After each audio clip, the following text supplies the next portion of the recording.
India should not lock itself into high-cost nuclear power technology for 60 to 80 years to prevent private profits and social loss. Reference for this article 7th December 2025 Times of India newspaper Chennai edition written by Shri Swaminathan S Anklesaria Aiyar. The government has announced the opening of nuclear power to the private sector, framing it as a landmark reform.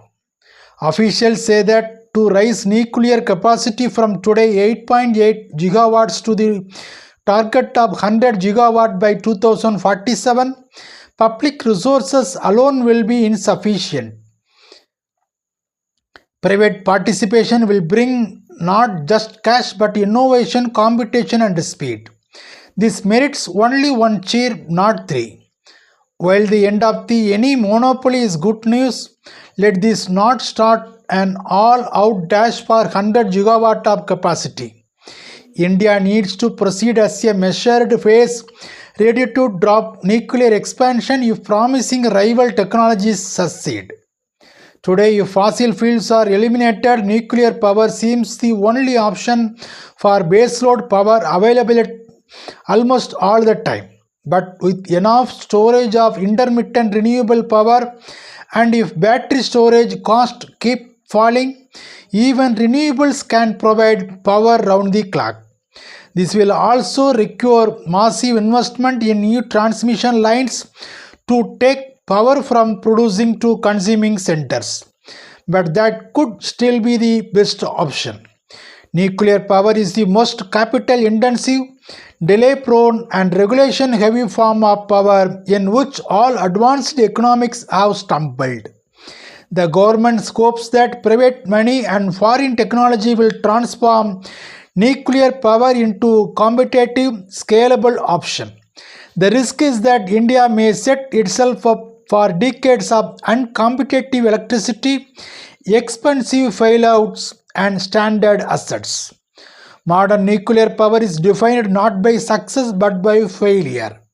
The French 1600 megawatt EBR reactor design, marked as a world most advanced, became infamous for massive cost overruns and delays. Finland Olkiluoto 3 reactor opened 12 years late. The UK Hinkley Point C reactor faces ballooning cost and may end up producing electricity at the highest rate in history. Opening nuclear power to private companies sounds like a strategy to reduce the financial burden on the state. But as experience abroad shows, it could do the opposite. Nuclear projects have enormous front-loaded capital cost and long construction periods. Glitches are common. Private investors faced with this risk demand guarantees and other effective subsidies, assured tariff, sovereign backing and fuel supply support and liability protection. Such risk reducing mechanism or effective subsidies needed just to make nuclear projects bankable. What if a private nuclear company fails? Unlike a solar or wind project, a nuclear plant cannot simply be abandoned. Even a non-operating reactor requires management of spent fuel, security, maintenance and constant monitoring. The state will have to take over and run it at a loss. To avoid private profit and social losses, government guarantees and subsidies should be no higher than for renewables. The private investor must be obliged to have a lot of skin in the game. If private investors are unwilling to enter on such terms, let other technologies go ahead. Historically, the levelized cost of nuclear energy has been higher than for other forms.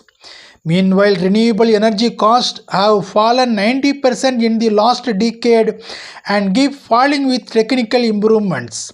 Storage technologies are following a similar path. The push for checking climate change is spurring new technologies.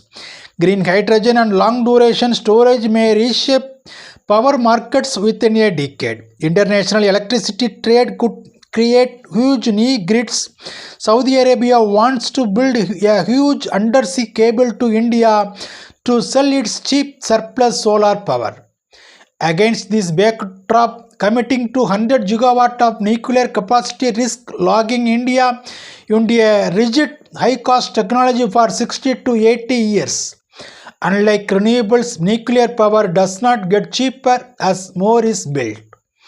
The government points to smaller modular reactor as a new technology that could reduce cost and risk. Maybe so, but no country has deployed these on a commercial scale.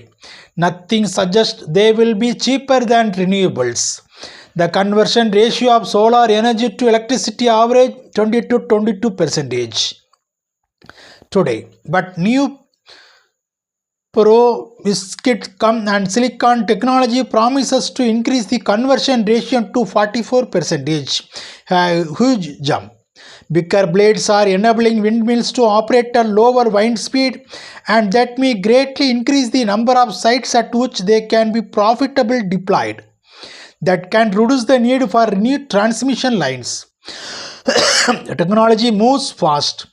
We have not the slightest idea what technologies will rule between now and 2047. To set sectoral targets decade in advance is to invite error.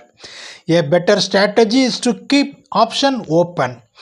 Priorities low cost, flexible technologies. Expand transmission and storage. Invest in research. Enable cross-border electricity trade. Allow markets, not political targets, to determine the mix. In sum, opening the nuclear power sector to private investor is desirable, but it should not lead to a rush to 100 gigawatt capacity by 2047.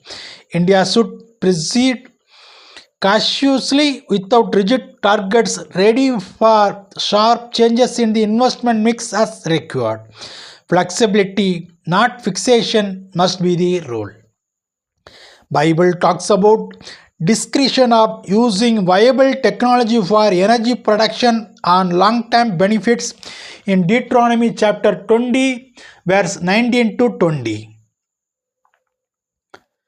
When you besiege a city for a long time, making war against it to capture it, you must not destroy its tree by taking an axe to them, for you can eat fruit from them, and you must not cut them down to use in the siege. For the trees of the field are man's benefit, but as for the trees which you know are not trees for food, you may destroy and cut them down. And you may build siege works against the city that is fighting against you until it is subdued.